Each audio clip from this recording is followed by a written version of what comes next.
Today, we're digging into a really cool metaphor that explains how ideas are born and, maybe more importantly, how they survive. We're talking about the orchid and the oak. All right, let's just jump right in with a question that kind of gets to the heart of a huge debate.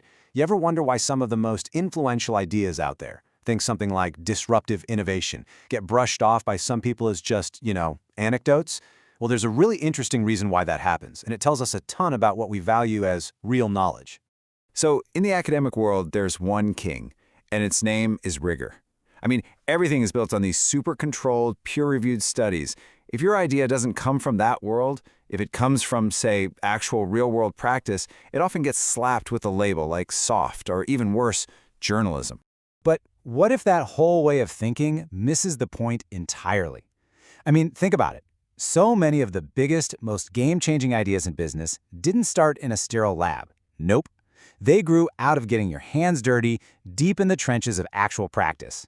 They started as these little seeds that, looked a whole lot like anecdotes. Okay, so to really get our heads around this divide, we've got this awesome metaphor. On one side, you have academic rigor. Let's call that the orchid. It's beautiful, it's grown in a perfectly controlled hothouse, but it's also incredibly fragile. And on the other side, we have practitioner relevance. That's the oak. It grows out in the real world, and it is sturdy, and it is resilient as heck. So first up, let's dive a little deeper into this orchid idea and see what it really tells us about the world of academic research. All right, so the academic method, you can think of it as building a kind of statistical hothouse. What researchers do is they take one single thing, one phenomenon, and they pull it out of the chaotic, messy real world. They then stick it into this super-controlled, sterile environment. Why? Because it lets them study it with just incredible, laser-focused precision. And just like a real hothouse, every single condition is perfectly calibrated. The temperature, the light, the soil, you name it. All the other variables are isolated and held constant. So you get this very specific, very perfect kind of growth. And the result of all this work? Well, it's something truly beautiful. No doubt about it. The logic is so refined, so elegant. And other scholars in that same little world? They absolutely admire it. It's like the perfect bloom. But, and this is a huge but, that perfection comes at a pretty steep price. You take that beautiful orchid out of its perfectly climate-controlled greenhouse, and what happens? It wilts. It just can't survive. And it's the exact same thing with an idea born in a lab. It often really struggles to take root in the chaos of an actual business. And that's exactly why you see so many brilliant academic theories just gathering dust on a shelf. They simply weren't built for the real world. Okay, so that's the orchid. Now let's flip the script completely and look at a totally different way an idea can grow and become powerful. Let's talk about the oak. So unlike our pampered orchid, the oak doesn't get to start in a nice protected greenhouse. Oh no. Its journey begins as just a little acorn buried in some messy, unpredictable patch of dirt. It doesn't get to grow in perfect straight lines, and the conditions are anything but ideal. It's not protected at all. In fact, from day one, it is constantly being tested by real-world challenges.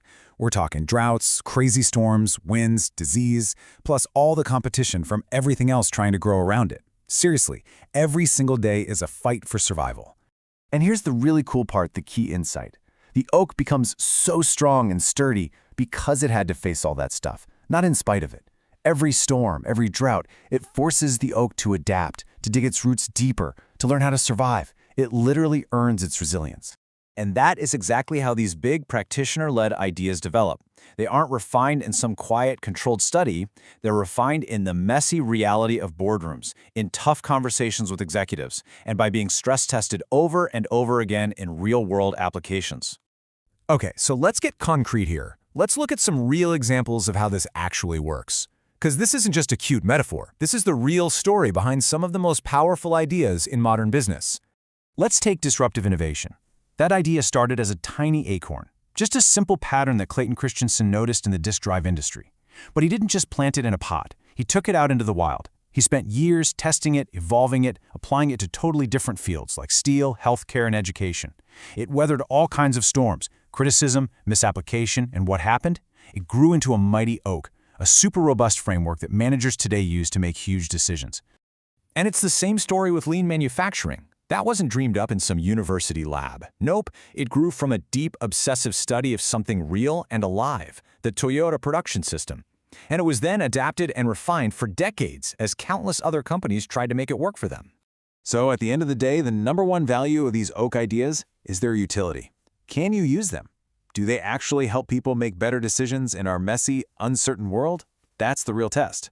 And that's why it's so dangerous to just dismiss them as anecdotes. When we do that, we risk throwing away frameworks that could literally save a company or even create a whole new industry. So where does this leave us? What's the big takeaway? Is this just a big battle, orchid versus oak? Absolutely not. The point is, it's time we see these as two different but equally valid paths to knowledge. These robust, practitioner-led ideas, they're not some lesser or watered-down version of academic research. They are their own thing, a distinct and incredibly powerful way to understand the world.